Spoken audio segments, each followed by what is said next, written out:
I am here with Benedict head football coach at Chennis Berry. Chennis, first of all, good to see you again. How's your summer been? My summer has been amazing. Thank you for coming, man. Appreciate you showing up at Benedict College, man. Of course. We're so excited for this upcoming season. A lot of hype around this Benedict team. You talked about forgetting about last season and moving on to this season, but how do you actually do that? How do you forget about the championships and the wins and start from zero again? Well, we don't never forget about the championships. You're talking about history is being made, but it's a new season.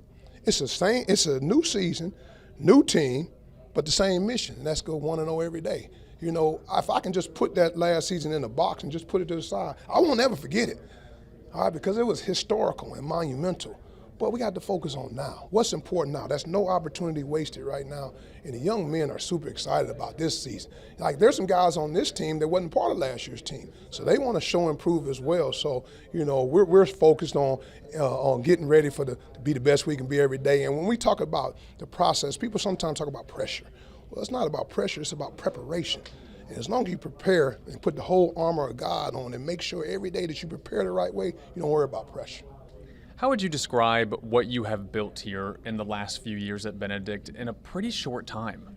Just blessed, man. I'm first of all, it starts with, you know, when you're building a program, it's just like, you know, you hear it growing up, you know, it takes a village to raise a child, and it takes a lot of people coming together to build a program. And I'm grateful to have a great administration that really believes in our program, so they've supported. And then we have a campus community as well as community that Columbia has really bought into our program.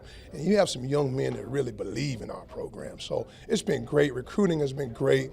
You know, everything in the program has been great. So it's super excited to know what we've took over years ago. You're talking about in 2020 and to where we have now. Now we're the top 20 program in the country in Division II. So, you know, just kudos to a lot of people that have helped us along the way, but we're super excited about where we are as a program and where we're going as a program. We're focusing on 2023 today, so what excites you the most about this year's squad? We have a lot of returning guys. I mean, some guys that really believe in our program and has really paved the way. And then we brought in some really explosive newcomers that really can add to what we're already doing. But these guys are hungry. You know, everybody asked them about last season, and they want to focus on this season. So I'm super excited to get started. These guys are fired up. My coaching staff is fired up. And I think we got a chance to have a really, really good football team again.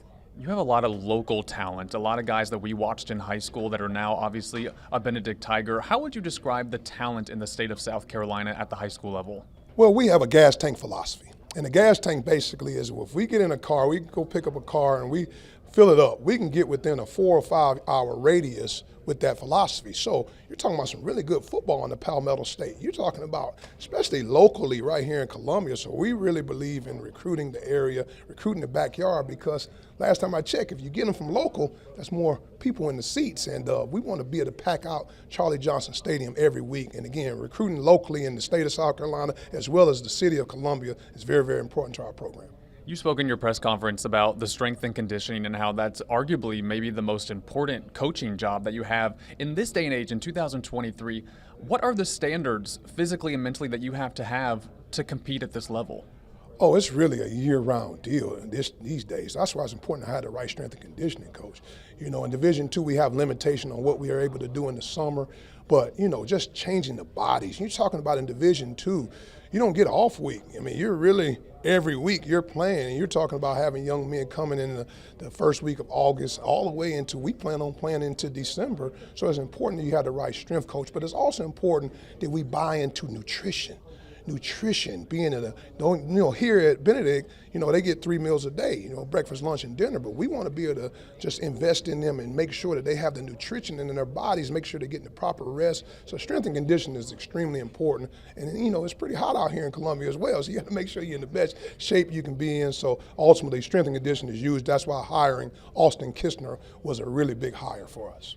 You famously have the A's, B's, C's, and D's of football, but I have to ask, are you ever going to add an E? Is the alphabet ever going to expand for Benedict? Well, the foundation is A's, B's, C's, and D's, and that's A's and B's in the classroom. Non-negotiable. I mean, not only did we win a lot of games last year, we had over 55 players over 3.0 GPA. So we're going to continue to chase A's and B's, but those championships are plural in degrees. So probably won't add an E, man. So we're going to stick with A's, B's, C's, and D's.